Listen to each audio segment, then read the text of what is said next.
नहीं दिख रहा है जी।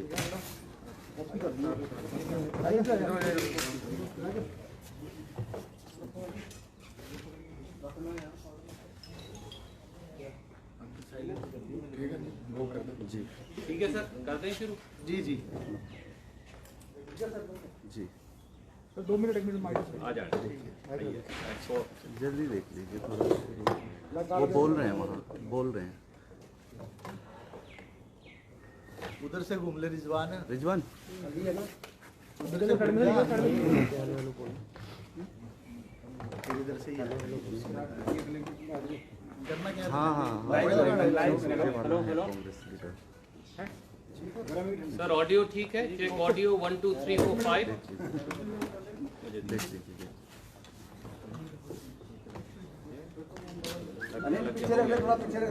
हो गया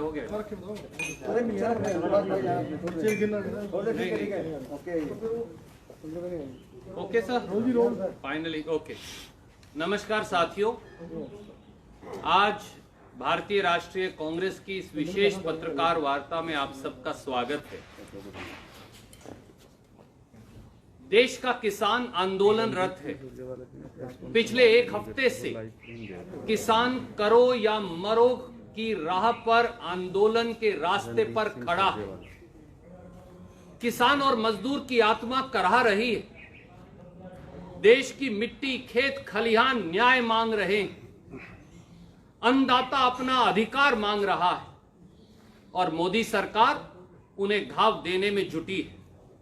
कभी राष्ट्रीय राजमार्ग खुदवाकर, कभी कंटीले तार लगवाकर, कभी मिट्टी के बांध बनवाकर, कभी सड़कों पर खाइयां खुदवाकर, कभी ठंड के मौसम में धरती के बेटों पर वाटर कैनन चलवाकर और किसानों के बेटों यानी पुलिस और फौज के जवानों को किसानों के सामने खड़ा कर संगीन के सायों में डराने की कोशिश करवाकर मोदी सरकार राजनीतिक तौर से बेईमान है और किसान की पीठ में छुरा घोंप रही है।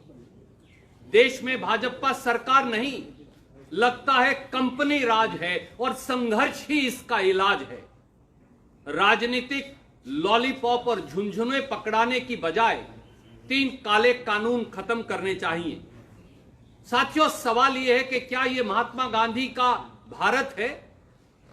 क्या भाजपा सरकार के मालिक मुट्ठी भर उद्योगपति हैं या इस देश के 130 करोड़ नागरिक? क्या दिल्ली दरबार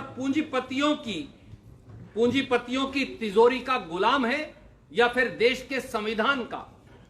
समय आ गया है कि भारत के 130 करोड़ भारतवासियों को यह सवाल पूछना पड़ेगा। काले कानूनों पर विशेष कमेटी का लॉलीपॉप पकड़ाकर बेईमानी बंद करे मोदी सरकार, हमारी पहली मांग यह है। कल जब किसान संगठनों को बातचीत के लिए बुलाया गया था तो हम सबको उम्मीद थी कि चंद धन्ना सेठों की चौकीदार मोदी सरकार 62 करोड़ अन्नदाताओं की आवाज और पुकार को सुनेगी और 3 कृषि विरोधी काले कानूनों को खत्म करने की घोषणा करेगी। पर दुर्भाग्य यह है कि देश के कृषि मंत्री ने विशेष कमेटी का जुमला पेश कर देश और किसानों की आंखों में धूल झोंकने का काम किया। क्या प्रधानमंत्री और भारतीय जनता पार्टी की सरकार बताएगी कि 3 खेती विरोधी काले कानूनों पर विचार करने के लिए कानून बनाने से पहले यह कमेटी क्यों नहीं बनाई गई? मोदी सरकार ने यह काले कानून चोर दरवाजे से अध्यादेश बनाकर क्यों लेकर आई? जब कांग्रेस और विपक्षी दलों ने देश की संसद में इन 3 काले कानूनों का विरोध किया था और इन्हें संसद की विशेष समिति में भेजने की मांग रखी थी, तो मोदी सरकार ने उस मांग को क्यों नहीं माना? कांग्रेस और विपक्षी दलों के सदस्यों को निलंबित क्यों कर दिया गया था? राज्यसभा में बहुमत ना होते हुए भी ध्वनि मत से यानी वॉइस वोट से इन काले कानूनों को क्यों पारित करवाया गया था? क्या जो काम विशेष कमेटी करेगी वो संसद की विशेष समिति को नहीं करना चाहिए था? संविधान में खेती तो प्रांत का विशेषाधिकार है, यानी कानून बनाने का अधिकार प्रांतों को है। फिर मुट्ठी भर उद्योगपतियों को खेती का 25 लाख करोड़ का कारोबार सौंपने के लिए 3 काले कानून मोदी सरकार ने जबरन कंकरेंट लिस्ट में क्यों बनाए? देश के कृषि मंत्री किसानों को विशेष कमेटी बनाने का प्रस्ताव रखते हैं और देश के प्रधानमंत्री जो एक आदमी की सरकार चला रहे हैं, मन की बात और वाराणसी के अंदर जाकर इन काले कानूनों को सही ठहराते हैं। अगर ये तीनों काले कानून सही हैं, तो फिर मोदी सरकार और कृषि मंत्री किसानों से क्या बातचीत कर रही है? एक दूसरा पहलू और आपके समक्ष रखूंगा, और वो ये है कि किसान विरोध के खलनायक मोदी सरकार के साथ साथ हरियाणा के मुख्यमंत्री मनोहर लाल खट्टर और उप मुख्यमंत्री दुष्यंत चौटाला भी। 73 साल के इतिहास में पहली बार यह हुआ कि पूर्व घोषित कार्यक्रम से शांतिप्रिय तरीके से दिल्ली जा रहे धरना देने दिल्ली जा रहे किसानों को रोकने के लिए किसी सरकार द्वारा राष्ट्रीय राजमार्ग खुदवा दिए गए, सड़कों में खाइयां खुदवा दी गई, सड़कों पर कंटीले तार लगवा दिए गए, सड़कों पर वाटर कैनन और गंदे पानी से प्रहार किया गया, सारे रास्ते जाम कर दिए गए। खट्टर साहब, दुष्यंत चौटाला जी, सरकार का काम सड़कें बनाना है या सड़कें खुदवाना है? क्या पीडब्ल्यूडी मंत्री और उप मुख्यमंत्री दुष्यंत चौटाला जवाब देंगे कि उन्होंने किसानों के रास्ते, राष्ट्रीय राजमार्ग और दूसरे सारे रास्ते क्यों खुदवाए थे? क्योंकि विभाग के मंत्री तो वो खुद हैं। किसान रास्ता रोकने नहीं गए थे, किसान जाम लगाने भी नहीं गए थे, किसान तो शांतिप्रिय तरीके से धरने के लिए जा रहे थे। फिर खट्टर और चौटाला की जोड़ी ने जीटी रोड को जाम क्यों किया? फिर खट्टर और चौटाला की जोड़ी ने टीकरी बॉर्डर को और उसके जाने वाले सारे रास्तों को जाम क्यों किया? क्या इस गतिरोध से जो नुकसान हुआ, सुप्रीम कोर्ट कहती है कि जो नुकसान करेगा वो भरपाई करेगा, तो क्या इस जो गतिरोध से नुकसान हुआ, किसान को, बिजाई चल रही है उसको, इंडस्ट्री को, आम जनमानस को, इसके जिम्मेवार श्री मनोहर लाल खट्टर और दुष्यंत चौटाला नहीं।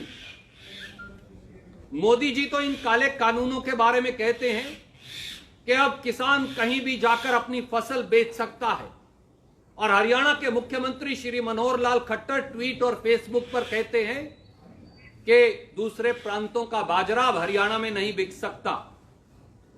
तो क्या अपने आप में ये इन 3 काले कानूनों का किसान विरोध और ढोल की पोल नहीं खोल देता? और साथियों, अकाली दल तो किसान विरोध के चलते मजबूरी में भारतीय जनता पार्टी का साथ छोड़कर चला गया। आरएलपी राजस्थान में भारतीय जनता पार्टी का साथ छोड़ने की तैयारी कर रही है। सवाल यह है, भाजपा के किसान विरोध के चलते श्री दुष्यंत चौटाला उप मुख्यमंत्री पद से इस्तीफा कब देंगे? जजप्पा भाजपा से हरियाणा में समर्थन कब वापस लेगी? क्या दुष्यंत चौटाला और जजप्पा के लिए सत्ता की मलाई किसान की भलाई से बड़ी हो गई है?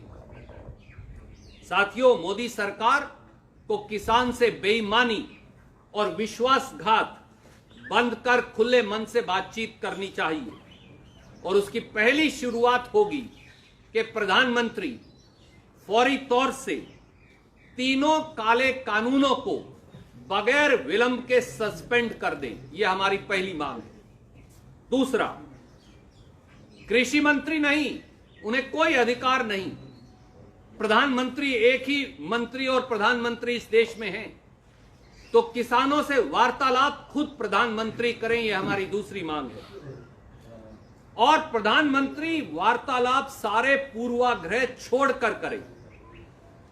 तीसरा, हम ये कहना चाहेंगे मोदी जी को, मोदी सरकार अगर कंपनी राज है, अगर चंद धन्ना सेठों की गुलाम और दासी बन गई है, तो फिर इस कंपनी राज का संघर्ष ही इलाज है। मुट्ठी भर पूंजीपतियों की गोद में बैठी अहंकारी मोदी सरकार इसे देश के 130 करोड़ लोगों और 62 करोड़ अन्नदाताओं की चेतावनी मान ले, और कल जब किसान बातचीत के लिए आए तो नंबर 1, तीनों काले कानूनों को सस्पेंड करने की घोषणा करिए।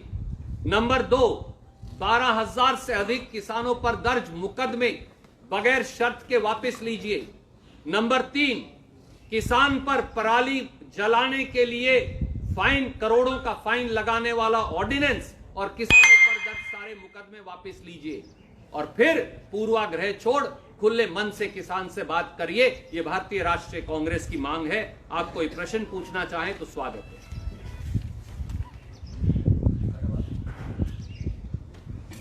सर, जेजेपी के जो अजय चौटाला हैं, उनका बयान आया कल। उन्होंने कहा कि एमएसपी को इस लॉ में लिखने में गवर्नमेंट को क्या आपत्ति है। मुझे लगता है कि जेजेपी का मोह भंग हो रहा है सरकार से। सत्ता की मलाई जरूरी है जजप्पा के लिए या किसान की भलाई, ये निर्णय तो दुष्यंत चौटाला जी और उनकी पार्टी को करना पड़ेगा।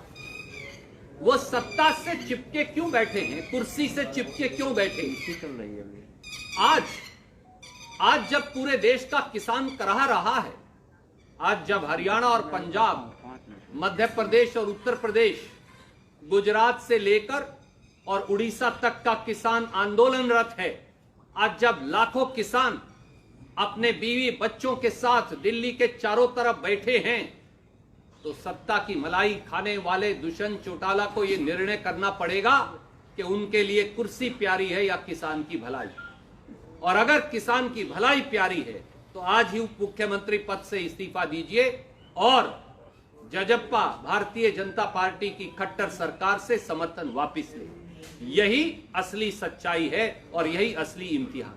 रणदीप जी, जिस तरह से 2 एमएलए निर्दलीय एमएलए हैं, उन्होंने समर्थन वापस लिया है, तो सरकार के ऊपर कोई खतरा देखते हैं? सबसे पहले तो मैं दोनों निर्दलीय विधायक जिन्होंने अंतरात्मा की आवाज सुनी, पीड़ित किसान की आह सुनी, धरती के बेटों की तकलीफ सुनी, खेत और खलिहान की आवाज सुनी और जुल्मी जाबर खट्टर सरकार से समर्थन वापस लिया, मैं उन दोनों विधायकों को मुबारकबाद भी देता हूं और उनके इलाके की जनता को भी मुबारकबाद देता हूं। उम्मीद है कि बाकी निर्दलीय विधायकों की भी आत्मा जागेगी और वो भी आगे बढ़कर ये साहसी निर्णय लेंगे।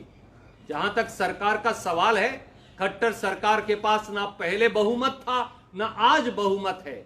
ये सरकार अल्पमत में जबरन जोर जबरदस्ती के आधार पर जनमत के विरोध में पहले भी बनाई गई थी और आज भी ये जनमत के विरोध में बनाई गई इलीगल अनकॉन्स्टिट्यूशनल सरकार है। जितना जल्दी खट्टर सरकार को चलता कर देंगे हरियाणा के 2.5 करोड़ लोग और हरियाणा के अन्नदाता, उतना ही सही है।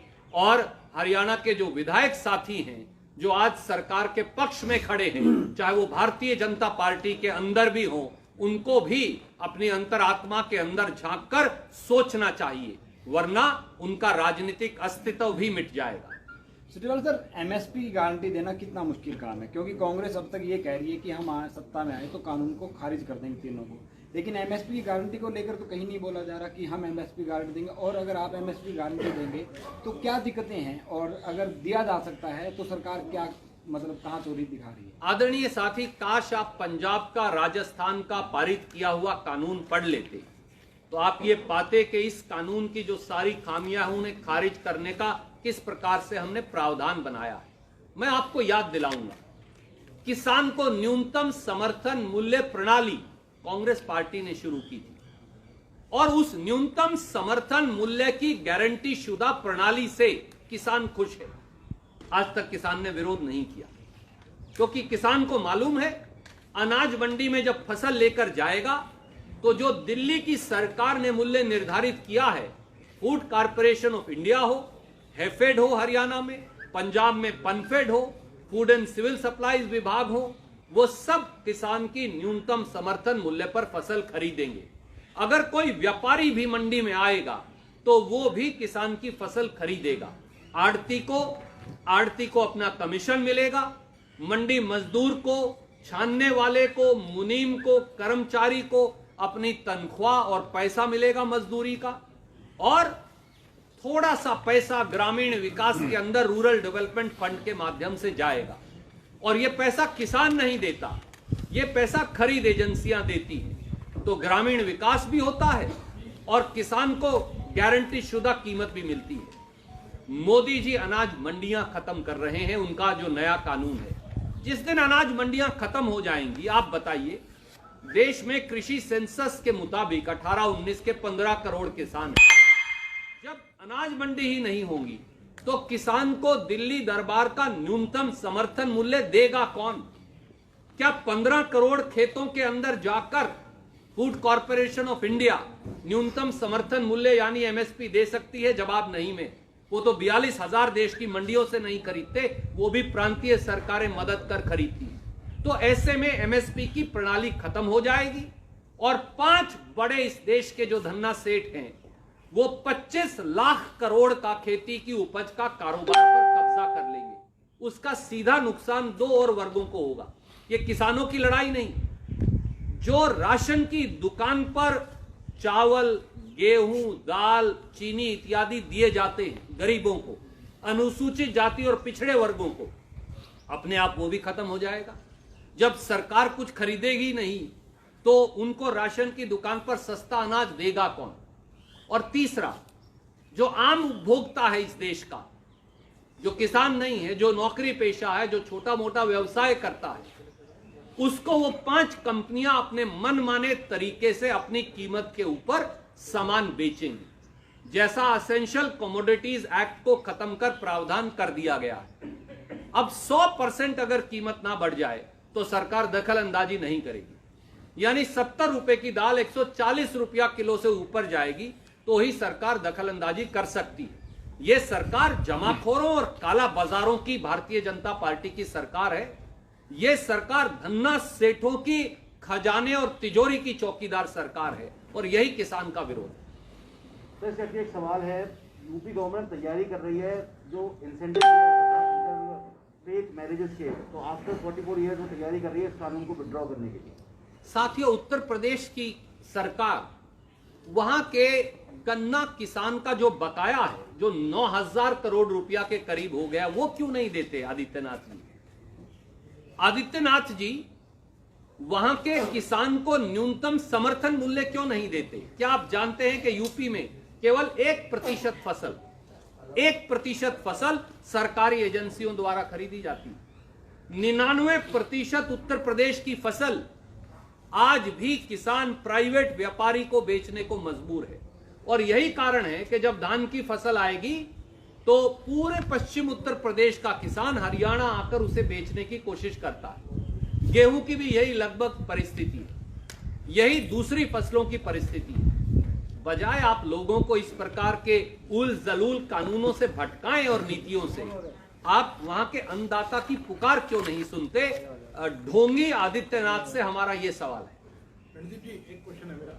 शिक्षा मंत्री हैं कंवरपाल गुर्जर, वो कहते हैं कि 2001 में एक कानून आया था और 2001 के बाद कांग्रेस की गवर्नमेंट रही, कांग्रेस ने सब स्टेट से इसी कानून के बारे में खूब चर्चाएं की और अब मोदी सरकार ने लागू कर दिया, इसलिए कांग्रेस को दिक्कत है। Model APMC. आदरणीय, अगर कोई अंधा हो जाए, शिक्षित होकर अशिक्षित हो जाए, अगर कोई सूरज की रोशनी को अंधकार कहना शुरू कर दे, तो मैं यही कहूंगा कि ईश्वर उन्हें सद्बुद्धि दे। कानून बनाए मोदी जी, कानून पारित करें मोदी जी, अध्यादेश लाएं मोदी जी, संसद में बगैर चर्चा करवाएं कानून पारित करवाएं मोदी जी, राज्यसभा में बहुमत ना होते हुए भी ध्वनि मत से जबरन कानून पास करवाएं मोदी जी, और जिम्मेवार कांग्रेस। भगवान उनको सद्बुद्धि दे, मैं केवल हाथ जोड़कर यही प्रार्थना करूंगा। धन्यवाद।